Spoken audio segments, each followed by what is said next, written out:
YS కుటుంబ పడుచులు అన్యాయంగా మాట్లాడుతున్నారని, వైఎస్ కుటుంబ పరువును రోడ్డుకు తీసుకువస్తున్నారని వైఎస్ఆర్ సోదరి విమల ఆవేదన వ్యక్తం చేశారు. షర్మిల, సునీతలు ఏది మాట్లాడినా కరెక్ట్ అని ఎలా అనుకుంటున్నారని, వివేక్ కేసులో నిత్యం అవినాష్ రెడ్డిపై ఆరోపణలు గుప్పిస్తున్నారని ఆమె మండిపడ్డారు.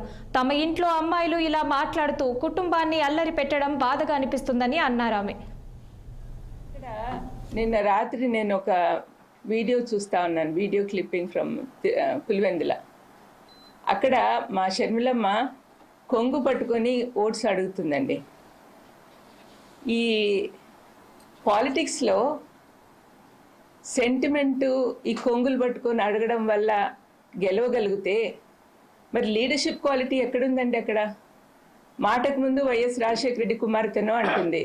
రాజశేఖర రెడ్డి అన్న ఉంటే కన్నా ఇలాగ చేసేవాడా? ఒక లీడర్కి ఉండాల్సిన లక్షణాలు ఏమున్నాయండి? అనవసరంగా అవినాష్ని దినమంతా హత్య చేసినాడని చూసినారా వాళ్ళు? హత్య చేసినట్లు ఎవరు వాళ్ళకి ప్రూఫ్ చూపించారండి?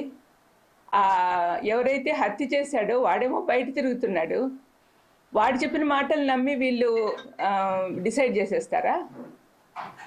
వాళ్ళేనా డిసైడ్ చేసేవాళ్ళు? మరి జడ్జిలు, కోర్టులు ఎందుకండి? ఆ చిన్న పిల్లోడు వీళ్ళకంటే 10 ఏళ్ళు